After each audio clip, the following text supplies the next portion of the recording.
Hello and welcome to this exciting episode of Report Desk Africa on News Central Television. My name is Bernard Akede and this is the show where we try to bring you some of the hottest stories on the continent of Africa, particularly the ones that we at News Central have been tracking and possibly the ones that the reporters at News Central have been covering. Again, my name is Bernard Akede. Welcome to the show.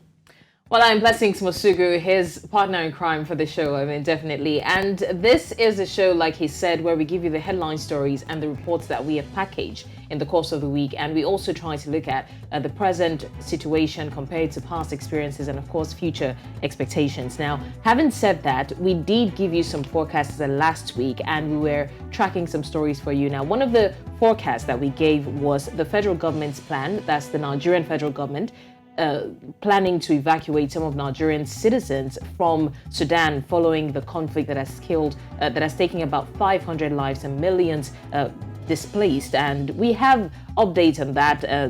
We've got news that some of the students were stranded at some point in desert places for certain reasons that we will be talking about as the show progresses. But that's the updates we have on the evacuations in Sudan. Of course, and besides the evacuation in Sudan, we also did tell you last week that the Ivory Coast regional and municipal elections will hold on September the 2nd in advance of the presidential elections, which is scheduled for 2025. And finally, the third story we were tracking as at last week, we gave you an update on the World Health Organization, that's WHO's official launch of its mRNA vaccine technology hub, which is will I say domiciled or situated in Cape Town, South Africa. Those are the three stories that we were to look into or that we were forecasting as at last week. And like Blessings has said, one of those stories is on the front burner today. Well, that being said, we have two very interesting stories to share with you today. And of course, we will be discussing it in no time. Now, one of the stories is starting off in North Africa, Sudan, especially, where we'll be looking at, like I said earlier, the reasons why Nigerian students and citizens in Sudan have not yet been evacuated like the other nationals. Now, we heard that there was a 72-hour ceasefire that was issued by the militant group and the military that has been fighting in a power grab for a long time now. And within that 72 hours, a lot of countries have made efforts to evacuate their citizens from the country as fast as they could. But we hear reports, first of all, we heard that the federal government planned to evacuate some Nigerians, the students, the citizens there, and then for some reasons there were some hitches and glitches, and then eventually they had a budget that was planned towards that. And then according to the students there, the evacuations didn't start in the first 24 hours. And eventually it started. And then we heard that, for some reason, they stopped in the middle of a desert, in the middle of nowhere, according to them. So we will be talking about that. And then we'll also move to East Africa, especially Kenya, where we'll be looking at a very devastating situation due to religious extremism. Some people have died, some members of a cult group known as, I think, International Church. I don't know the exact name, but we'll delve into that, especially to talk about how people have been so blindfolded by religion and what the effects have been. So these are the two stories that we'll be talking about today on the show. Don't go anywhere because it promises to be very insightful and interesting. Do stay with us.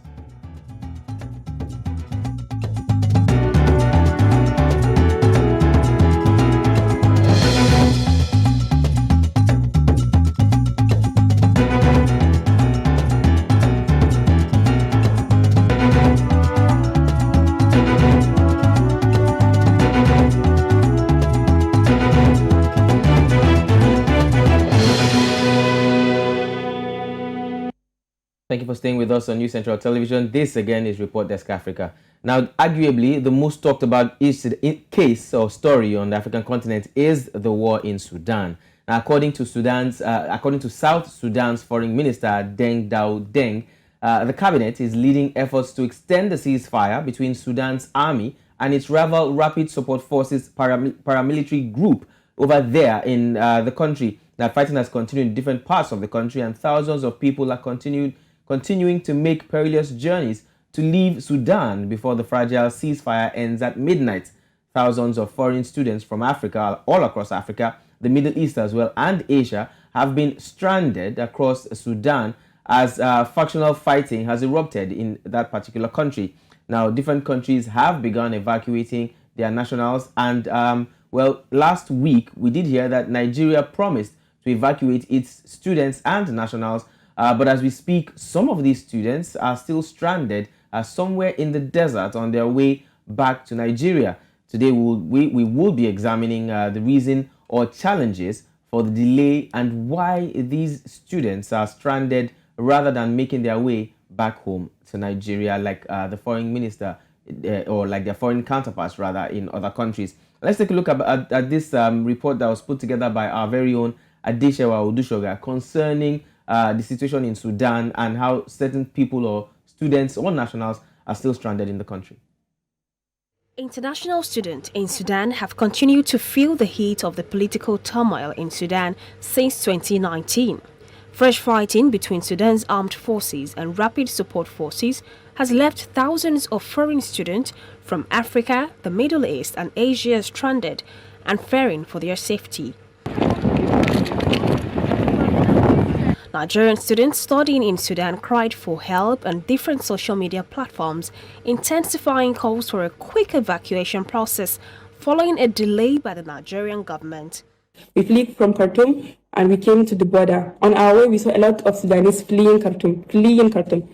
There are at least 5,000 Nigerian students in Sudan, spread across 38 public universities and 100 private universities in the country. One of them, Musa Ibrahim, has just graduated from the Faculty of Medicine of the International University of Africa in Sudan and has been in the country for 7 years. In an amateur video sent to New Central TV, Musa gives an account of the experience since the fighting broke out on April 15. There is no security because the country is like, even the citizens, Sudanese citizens, they are running from the capital city, going to other cities where it is safer to stay there. So there is no food because the shops are closed. Even if you have money with you, it is difficult to have money even. So even if you have money with you, it's difficult to get food because the shops are closed. The food we have at home is finished because we are not, there is no like a red flag that a war is coming. There was no indication or signs that we realized before the war, so it just started. Ibrahim said the students ran out of basic amenities and were afraid for their lives. There is no electricity. So Sudan, as everybody knows, is a very hot country. So it's very hot and there is no electricity and there is no water. Because in Sudan, the electricity and water, they are connected. If there is no electricity, there is no water. The Nigerian government has since commenced the evacuation of an initial batch of 3,500 stranded students through Egypt, with plans to deploy more. However, in a recent post made on Twitter, some of the students alleged that some of the buses evacuating them dropped them halfway in the middle of a desert, with allegations that they are yet to receive complete payments from the Nigerian government. Can you imagine that we are stuck in this desert for 5 hours? We don't know which state we are. Like we don't know the situation we have. We don't have water. Our money has finished. Can you imagine? And they said the vehicle drivers, they said they are not moving their bus. They said they are not moving their buses because they don't give them money. Which type of attitude is this one? Since the fighting broke out, more than 400 people have been killed, with over 3,500 people injured. Adeshewa Odushoga reporting for News Central.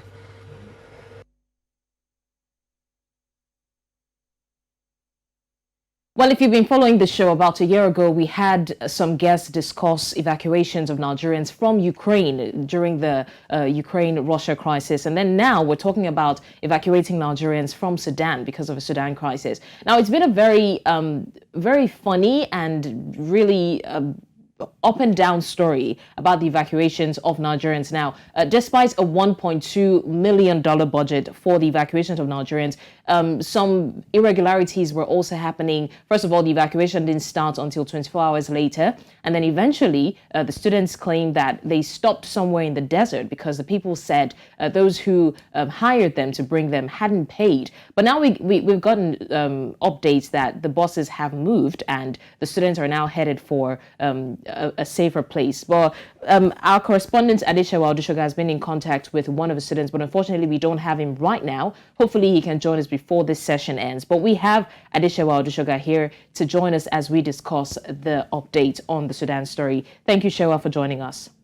Thank you so much for having me. Hi, Bernard. Hi, Blair. I'm sorry. Hi, Shewa. Thank you so much. I'm usually not used to having somebody else. So, like Blessings was, just said, just about a year ago, we had almost the same situation play out, in the Russia-Ukraine battle, and then it was difficult for Nigerians to make their way out of Russia, or rather out of Ukraine, and get into neighboring countries, like Belarus and other countries, and Poland, I believe. But now we also kind of saw something almost playing out that way. The Nigerian government now has been able to send some buses, 40 buses, if I'm not mistaken, as was stated, to help evacuate students from Sudan and move them all the way to Egypt so that they'll be safe, and then from there they could be airlifted from Egypt to Nigeria. I'm just being told now that we have our guest who is one of the students, Nigerian students in Sudan, trying to make his way out of Sudan. And we're going to be joined by this guest, if he is with us, talking about from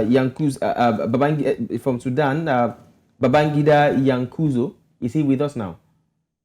Babangida, can you hear us? Hello, can you hear me? Yes, we can hear you, Babangida. Thank you for joining us. First of all, are you in a safe location? Good evening. Thank you so much, Babangida. Thank you for joining us. We can hear you. How are you? See you. How are things in Sudan? Are you in a safe location? Hello. Hello, we can hear you. Can you hear us? Can you hear me? Yes, we can hear you, Yankuzo. Yeah, I can hear you. I can hear you too. All right, thank you, Babangida. I was asking where you are right now. Is it safe? Are you in a safe location? Hello? Hello? Hello, Babangida. We can hear you. Can you hear us, please? I can hear you. Can you just tell us what the situation of things are, if you're safe, and what the situation is?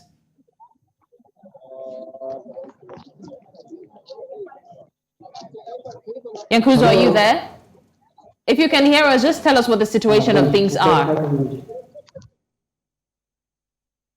Unfortunately, he can't hear us. Hopefully, we will have him back to give us the update on things. But Adeshewa is still here with us. And Shewa, you have been communicating with Babangida all day, and I'm sure that he has given you some updates. So what are the things he said?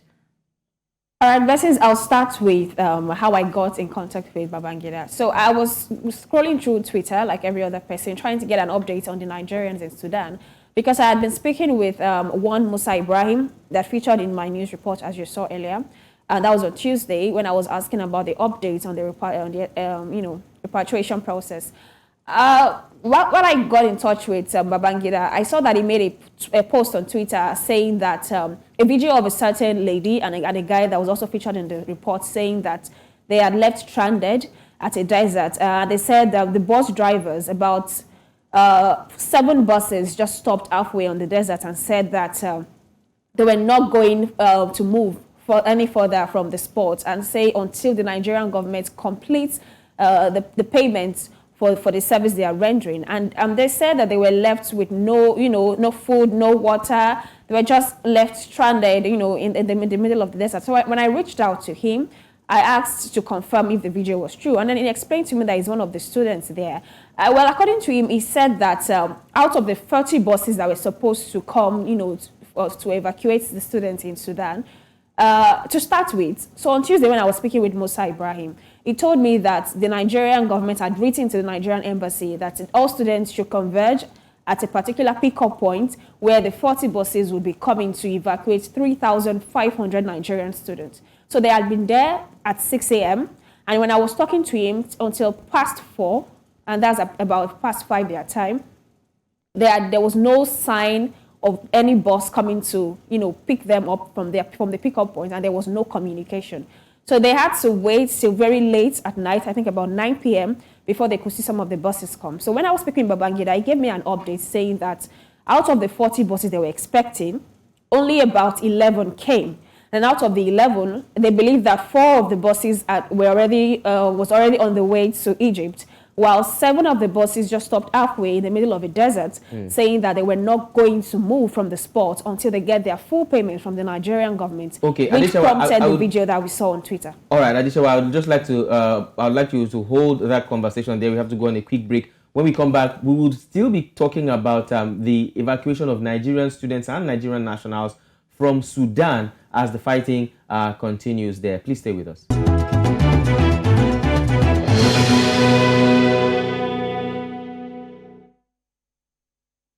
Well, we're still talking about the evacuations of Nigerian students and other nationals, but especially Nigerians from Sudan. And we were talking about some of the challenges that they have been experiencing. Now, earlier we had Adeshewa join us, and we were also trying to establish connections with Babangida Haliu. And fortunately, we have him here. So, Babangida, if you can hear us, please confirm that you can hear us. Hello. Yes. So, Babangida, can you just tell us what the situation of things are there currently? The current situation of students in Sudan. Yes, please go ahead. The current situation of students, Nigerian students in Sudan.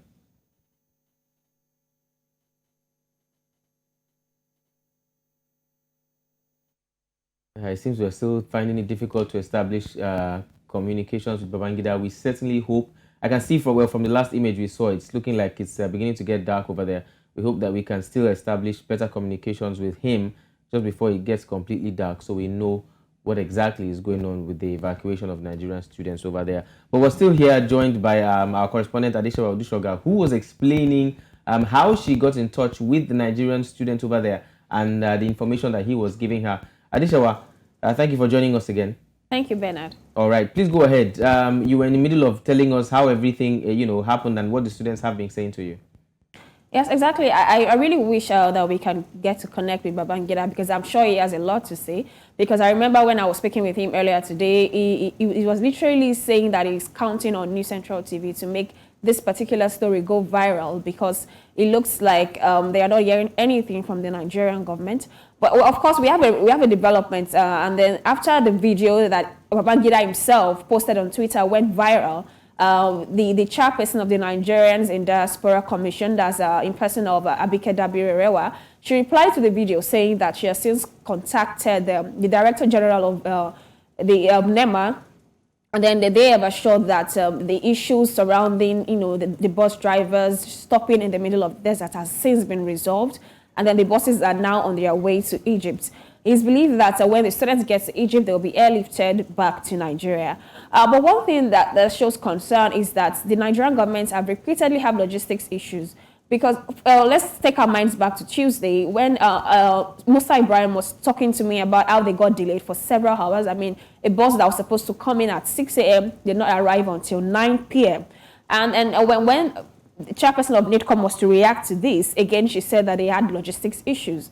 And then now that the buses are here, I mean, this is like 2 days after the supposed delay on Tuesday. Now the buses are here to even, transport Nigerians from Sudan to Egypt. Again, we are also faulting logistic issues. We need to consider the trauma that these students are already going through. I mean, it's enough that they are in the middle of a war-torn nation. It's enough that their education, everything has been cut short, and then they're looking forward to reuniting with their family members. They don't know what is going on, whether here or there. And then they are left in the middle of the desert with no communication, and then somebody is telling them that your government has not paid us full payments. And then remember that the Minister of Foreign Affairs, that's Geoffrey Oyema, told us that Nigerian government was going to spend $1.2 million. That's 515 million naira, to hire buses that was going to, take part in the evacuation process. So Nigerians will definitely ask questions that why are we having logistic issues? Because we've seen other countries do this evacuation process smoothly. Seamlessly. So, and it's been seamless, you understand? Yeah. So why do Nigerian students have to go through this? Because honestly, if you ask me, if things were well with Nigerian universities, a number of these students would not be in Sudan studying. Nigerians have the highest number of students among the non-Arab countries. Over 5,000 students are Nigerians studying in Sudan. And then you tell me that we are living the lives of 5,000 Nigerians, in the hands of, in the middle of a war, and then we have to blame logistics. Honestly, I actually, to start with that, while there's been a lot of conversation going around concerning the amount of money that's been spent to move the students out of there, I'm trying not to concentrate on the money spent, because at some point that would divert our attention away. But hammering on logistics issues, like you clearly have stated, it's almost like the go-to excuse that can easily be reached out. I beg your pardon. Logistics issues before the vehicles arrive, logistics issues to get the vehicles out of there and get the students, and then the students get stranded in the middle of desert. Logistics issues. My first fear was that, like you clearly mentioned, and we all know, at the moment, it's a war-torn country.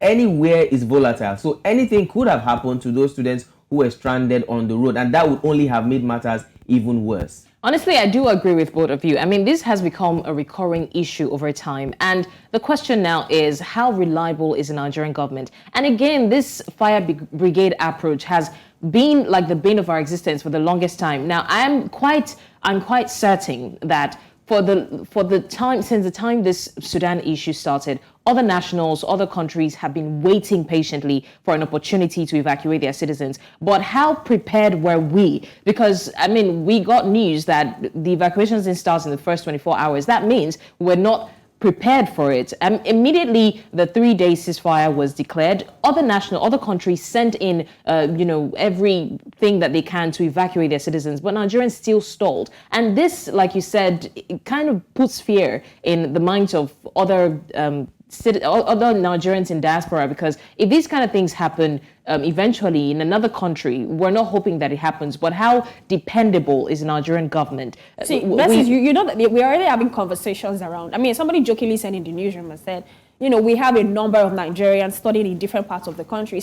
He said, when I travel to a certain country and I don't find Nigerians there, I should be scared. Mm-hmm. It means the place is not safe for anyone if Nigerians are not there. So it looks as if you find Nigeria in every part of every country in the world. Yeah. So it goes to show that God forbid, something happens in another country where we have Nigerians, not even just Nigerian students, I think we also need to talk about other Nigerian nationals in Sudan. Yeah. If the students are going through this, I mean, what is going on? What is going to happen to the nationals that are just there?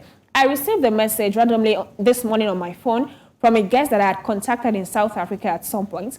And then he said that he is currently in Sudan, and there is a Nigerian national in their bus. So I think he said that he's not recognized by the Nigerian embassy because he's not registered with them, sort of. And then he sent his passport to me saying that he's left stranded and then he doesn't know what to do. So he said at some point, their country will also be forced to, make him leave because the country is accounting for a number of people that they want to evacuate from the country. So we also need to talk about these people. When those that are even registered with them are going through this issue, what happens to other Nigerian nationals that the embassy is saying that they do not recognize, for example? So see, Nigerian government is sending a signal to every Nigerian in the diaspora that you may.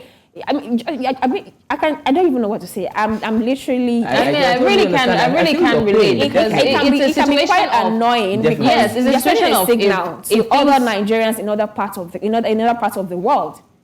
I get you totally. I think this is a wake-up call, but then it's happened one time too many. It's a wake-up call for the Nigerian embassies in every country of the world. Nigerian embassies, Nigerian high commissions in every country of the world to ensure the safety of the Nigerian citizens in those countries. And we don't have to wait until there is a crisis in a certain country. It just means that the lives and the safety of every Nigerian outside of Nigeria should be utmost priority. So and we're yet to see that. If you see Babangida's video, you could tell that he said it was already getting dark. So I imagine that he did not take the action of making a video and posting on Twitter. It means nobody would know what is going on. So was it like the Nigerian government just sent buses to pick the students and then nobody is monitoring what is going on there? So imagine they don't have phones or there were no internet connections. We would not know what is going on with these students. You would just, take buses go and pick them up. And I remember that he said that out of the 40 buses, there are 29 buses that still remain unaccounted for. They don't know where they are. They only saw 11 pick up the students. And just about 2,400 thereabouts maybe were picked at some point. And then out of the 11, 7 are the ones that were initially stranded, but thank God they said that they are now on their way to Egypt. But what happens to the other 29 vehicles? And remember, we still have several videos of Nigerian students on Twitter crying and begging that they have not heard from the Nigerian government and they are still stranded and they can still hear gunshots around the universities that that they've been able to seek refuge.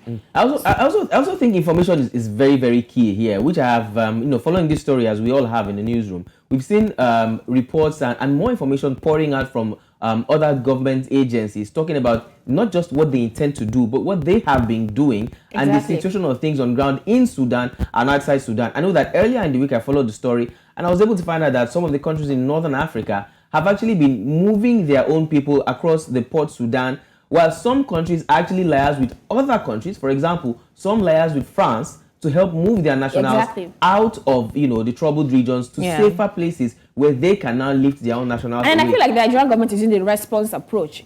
And then you find the chairperson of NIDCOM, she's very active on Twitter, just replying tweets of agitation. That's like one issue that we've had for the longest time. We really have to wait for things to get bad before we respond to them, or instead of us to take, prior action before people start to get agitated. Yes, so that's like the fire brigade approach I was talking about earlier. And we also have the issue of accountability and transparency. Just like you said, the NIDCOM boss being active on Twitter like hours after a lot of people have complained. And then we also heard that the National Emergency Management Agency boss was unreachable for the first day of the, what's it called now? The evacuation process. He wasn't anywhere to be found. So this issue of accountability, the lack of it, and then lack of transparency as well, is also putting us in danger on the international front, because how do we explain that such a thing happens and the Nigerians outside in Sudan are not hearing anything? That alone can put fear in their minds. This is the period where you're supposed to make them rest assured that they're going to get home safe. But we don't see such situations. Instead, we're hearing of this minute there's a $1.2 million budget, and then the next minute some buses are missing. How do you even explain that kind of situation? It's just really devastating, and hopefully these students and the nationals that are there in Sudan are brought back home safely. Definitely. And as we wrap up the conversation, we also like to hope that the Nigerian government and government officials in charge will give off more information concerning what's going on with the students, what's going on with the rescue operations, evacuation operations, so that not just the students' minds will be at rest, but also let's remember that they have family members here in Nigeria who are hoping and praying for their safe return, so that everybody's in the know, everybody's aware of what exactly is going. It will be sad to see or to hear, God forbid, of something going wrong with one's relatives or family members on social media. It will be better if the proper information is passed by the government. We want to believe that things are happening, that the government is doing the best it can, but we also would like to hear more information as these whole rescue operations unfold. Thank you so much, Adesha Odushoga. We know that you will continue to keep an eye on the situation, as we all would continue, and we hope that things get better, not just for the Nigerian nationals, but for everybody who is involved in this crisis. Definitely. Thank you, Bernard, and blessings for having me. Thank you, Shewa. Well, we go on another break. We just talked about the evacuation of Nigerians in Sudan. Hopefully they're brought back home safely. This is the Report Desk Africa. We have another story for you on the next session, so stay with us.